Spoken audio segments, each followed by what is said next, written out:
Bonjour à tous, donc fameuse vidéo avec cet aliment de prédilection pour les fêtes, donc juste avant Noël. C'est un aliment qui coûte un certain prix d'achat, donc on n'en mange pas non plus toute l'année. C'est plutôt de façon occasionnelle et c'est bien dommage parce que c'est très très bon pour la santé. Ce fameux aliment, c'est la Saint-Jacques. Donc la Saint-Jacques est très bonne pour plusieurs raisons. La première, c'est qu'elle va aider à lutter contre l'anémie.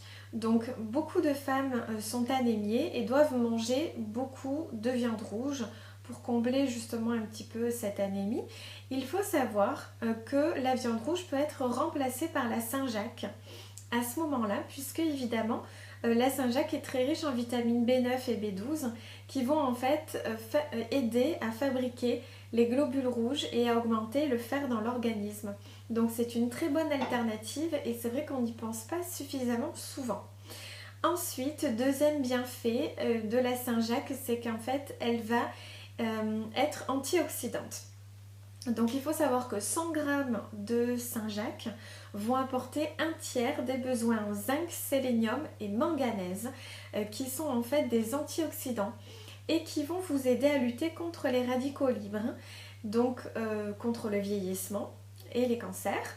Et puis surtout qui va vous aider à renforcer l'immunité. Donc c'est très important en hiver puisqu'on a souvent tendance à attraper les petites maladies genre petits rhumes, angines, etc.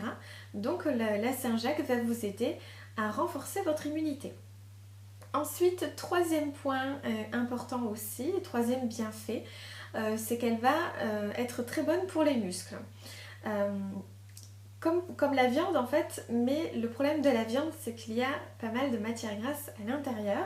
Donc il faut savoir que la Saint-Jacques contient 16 g de protéines pour 100 g de Saint-Jacques. Donc c'est quand même un très bon apport puisque la moyenne des viandes on a 18.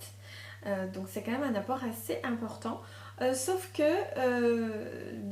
au niveau des graisses, la Saint-Jacques on est à 1% de graisse. Donc c'est forcément beaucoup moins qu'une viande où on est entre 15 et 20% en général. Donc c'est vrai que c'est quand même pas mal intéressant comme remplacement de la viande. Voilà, donc vous en savez un petit peu plus sur ce fameux aliment de prédilection pour les fêtes.